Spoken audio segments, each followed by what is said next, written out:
गीता में भगवान श्री कृष्ण ने रणभूमि में अर्जुन को ज्ञान दिया था, वह गीता में बताया गया है। गीता में कुल अध्याय 18 है और उन सभी का अपना अलग अलग महत्व है। आइए जानते हैं भगवत गीता का पहला अध्याय का महत्व क्या है। श्री गीता उपनिषदों का सार है। महाभारत युद्ध के समय रणभूमि में भगवान श्री कृष्ण ने अर्जुन को ज्ञान दिया था, वह गीता में बताया गया है। गीता में बहुत सी बातें हैं जो मनुष्य को जीवन की कई कठिनाइयों को आसान बनाती है। इतना ही नहीं, गीता पढ़ने पर मनुष्य को बहुत सी नई नई जानकारियाँ भी मिलती है। साथ ही अध्याय के नियम पाठ का अपना लाभ और महत्व है।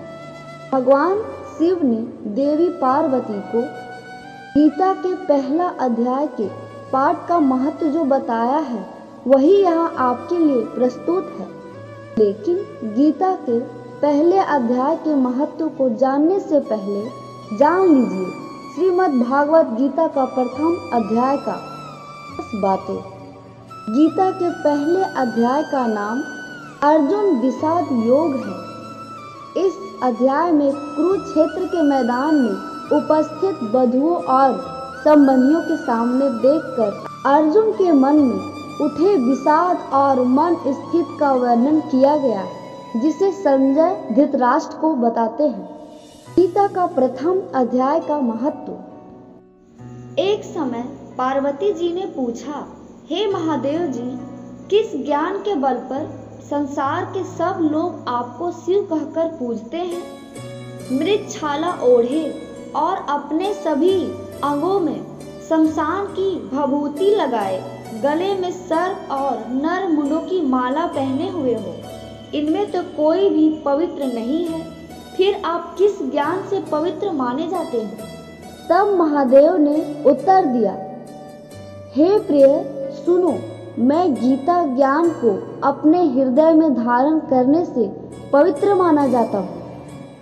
इस ज्ञान से मुझे बाहर के कर्म नहीं व्यापते। तब पार्वती जी ने कहा कि भगवान, जिस गीता का ज्ञान की आप ऐसी स्तुति करते हैं, उसके श्रवण करने से कोई कृतार्थ भी हुआ? महादेव ने उत्तर देते हुए कहा कि इस ज्ञान को सुनकर बहुत से जीवन कृतार्थ हुए और आगे भी होंगे। मैं तुम्हें एक पुरातन कथा कहता हूँ, तुम सुनो। एक समय पाताल लोक में शेषनाग की शैया पर श्री नारायण जी ने नैन मुकंदर आनंद में मग्न थे। उस वक्त श्री भगवान के चरण दाबते हुए लक्ष्मी जी ने पूछा, हे प्रभु, निंद्रा और आलस्य तो उन पुरुषों को व्यापता है जो जीवन तमाशी होते हैं, फिर भी आप तो तीनों गुणों से अतीत हो। आप तो वासुदेव हो। आप जो नेत्र मूंद रहे हो, इससे मुझको बड़ा आश्चर्य है। नारायण जी ने उत्तर देते हुए कहा, लक्ष्मी, मुझको निंद्रा आलस्य नहीं व्यापता।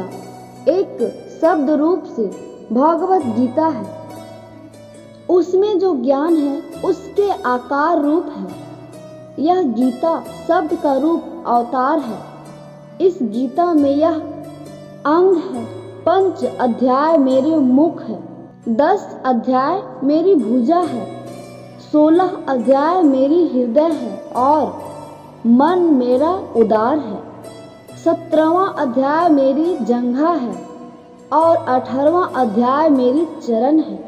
गीता श्लोक ही मेरी नाड़ियां हैं और जो गीता के अक्षर है वो मेरी रोम है। ऐसा मेरा शब्द रूपी जो गीता ज्ञान है, उसी के अर्थ मैं हृदय में विचार करता हूँ और बहुत आनंद प्राप्त होता हूँ। लक्ष्मी जी बोली, हे श्री नारायण, जब श्री गीता जी का इतना ज्ञान है तो उसको सुनाकर कोई जीव कृतार्थ भी हुआ है, सो मुझसे कहो। तब श्री नारायण ने कहा, हे लक्ष्मी, गीता ज्ञान को सुनकर बहुत से जीव कृतार्थ हुए हैं, सो तुम श्रवण करो। एक व्यक्ति था जो चंडालों के कार्य करता था और तेल नमक का व्यापार करता था। उसने एक बकरी पाली। एक दिन वह बकरी चराने के लिए वन में गया, वृक्ष से पत्ते तोड़ने लगा और वहां उसे एक सांप ने डस लिया, जिससे वह तुरंत मर गया। मरने के बाद उसने बहुत से नरक भोगे और फिर उसका जन्म बैल के रूप में हुआ। उस बैल को एक भिक्षुक ने मोल लिया। उस भिक्षुक ने उस बैल पर चढ़कर सारे दिन भीख मांगते फिरा। जो कुछ भिक्षा मांग कर लाता वह उसे अपने परिवार के साथ मिलकर खाता और वो बैल सारी रात द्वार पे खड़ा रहता। उसके खाने पीने का भी कोई ख्याल नहीं करता और सुबह होते ही बैल पर चढ़कर फिर भीख मांगने के लिए निकल जाता। जब बहुत दिन हो गए तो वह बैल भूख से गिर गया, लेकिन उसके प्राण नहीं निकले। नगर के लोगों ने देखा और इस बैल को कोई तीर्थ यात्रा का फल दे तो कोई व्रत का फल दे, तब भी उस बैल के प्राण नहीं छूटे। एक दिन गानिका आई। उसने लोगों से पूछा, यह कैसी भीड़ है? तो उन्होंने कहा कि इसके प्राण नहीं निकलते, अनेक पुण्यों का फल दे रहे हैं तो भी इसकी मुक्ति नहीं होती। तब गानिका ने कहा, मैंने जो कर्म किया है उसका फल मैंने इस बैल को दे दिया। इतना कहते ही बैल की मुक्ति हो गई। तब बैल ने एक ब्राह्मण के घर जन्म लिया। पिता ने उसका नाम सुशर्मा रखा। उसके पिता ने उसे पढ़ाया लिखाया। उसके पिछले जन्म की सूद थी। उसने एक दिन मन में विचार किया, जिस गानिका ने मुझे बैल की योनि से छुड़ाया था उसका दर्शन करूं। विप्राय चलते चलते गानिका के घर गया और कहा, आप मुझे पहचानती हैं? गानिका ने कहा, मैं नहीं जानती, तुम कौन हो? तब उसने कहा कि मैं वही बैल हूँ जिसको आपने पुण्य दिए थे। तब मैं बैल की योनि से छूटा था।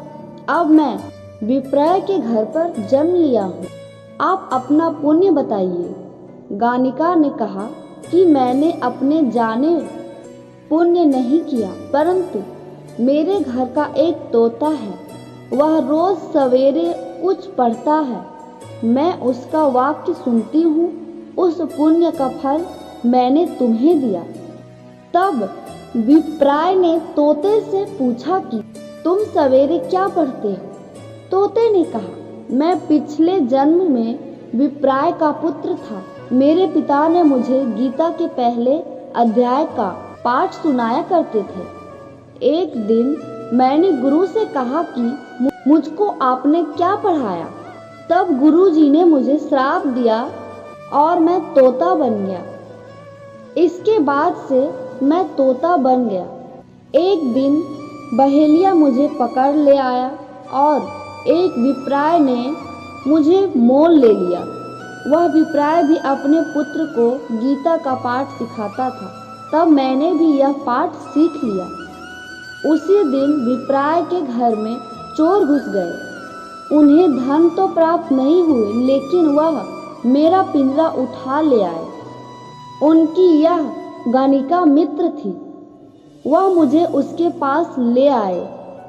सो मैं नित्य दिन प्रातः गीता जी का पहला अध्याय का पाठ करता हूँ, जिसे यह गानिका सुनती है, पर इस गानिका को समझ में नहीं आता। जो मैं पढ़ता हूँ वही इस गानिका ने तेरे नियमित दिया था। वह श्री गीता जी के पहले अध्याय का फल था। तभी विप्राय ने कहा कि हे तोते, तुम भी विप्राय हो, मेरे आशीर्वाद से तेरा कल्याण हो। सो हे लक्ष्मी, विप्राय के इतना कहते ही वह तोता भी मुक्ति को प्राप्त हो गया। तब गानिका ने बुरे कर्म छोड़ भले कर्म का संग्रहण किए और फिर नित्य स्नान करके श्री गीता जी का प्रथम अध्याय का पाठ करना शुरू कर दिया, जिससे उसकी भी मुक्ति हो गई। तो मिलते हैं अगले वीडियो में भगवान गीता के साथ अगले अध्याय में। उसके लिए हमारे चैनल को सब्सक्राइब जरूर कर लें। धन्यवाद।